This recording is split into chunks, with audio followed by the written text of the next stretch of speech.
Bismillahirrahmanirrahim. Assalamualaikum warahmatullahi wabarakatuh.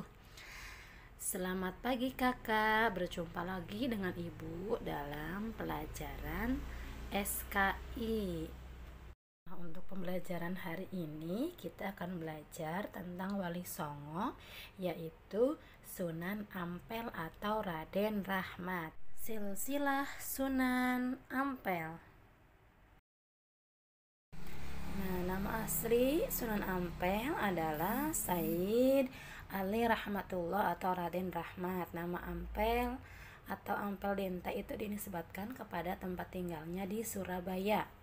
Beliau lahir di Campak, diperkirakan pada tahun 1401 Masehi. Ayah beliau bernama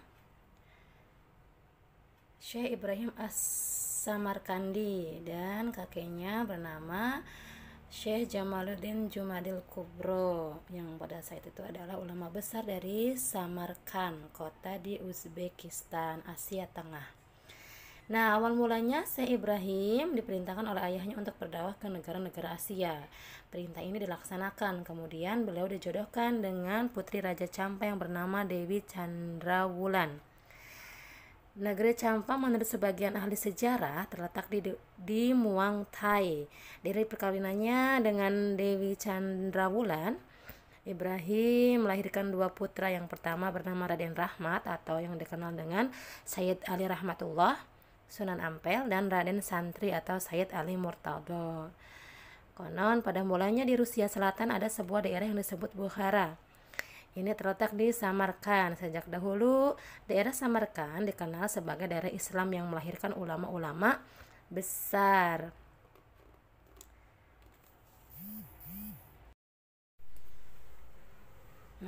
Ulama besar di daerah tersebut yaitu Imam Bukhari yang dikenal sebagai perawi hadis.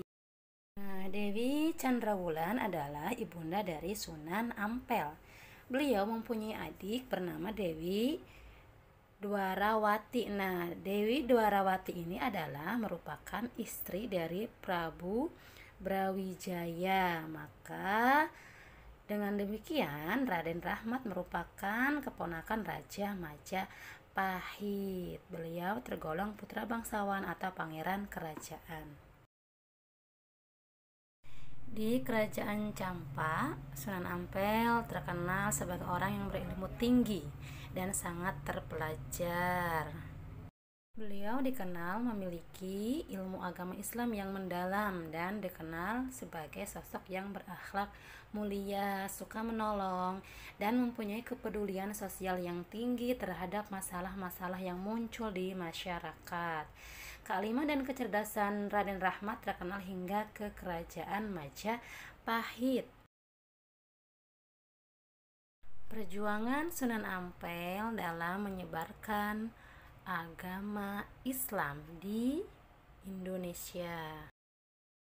Yang pertama yaitu dengan cara pernikahan. Yang kedua membangun masjid dan pesantren.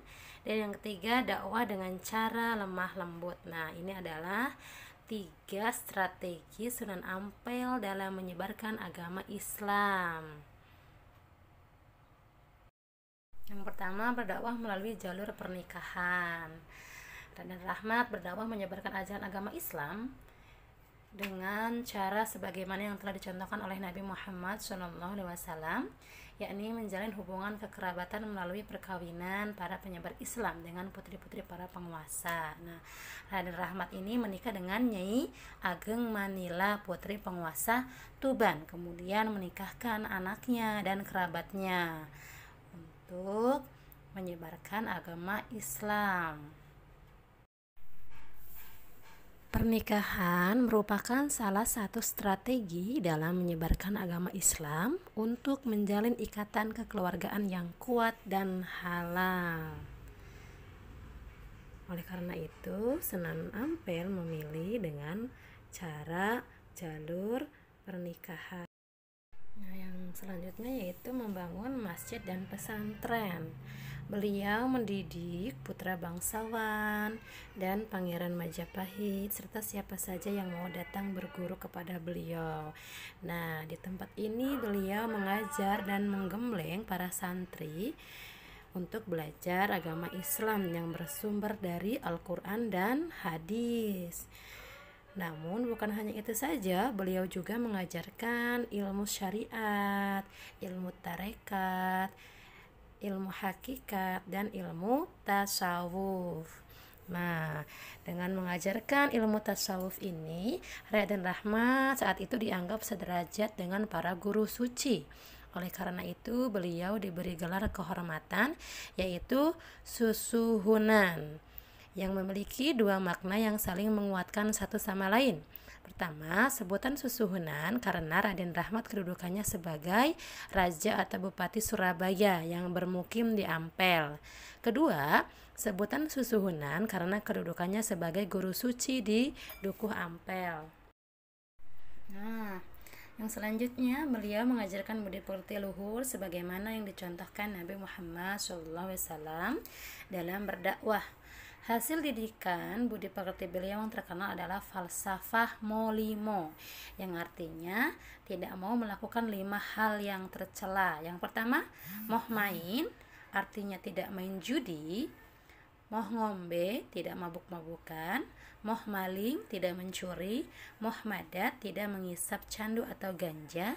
Yang terakhir, yaitu yang kelima, moh madon, tidak main perempuan yang bukan istrinya. Nah, Prabu Brawijaya sangat senang dan terkesan kepada ajaran dan falsafah Raden Rahmat. Raja menganggap agama Islam adalah ajaran yang mengajarkan budi pekerti yang mulia, sehingga ketika Raden Rahmat mengumumkan bahwa ajarannya adalah agama Islam, Prabu Brawijaya tidak menjadi marah. Hanya saja ketika dia diajak untuk memeluk agama Islam, ia tidak mau.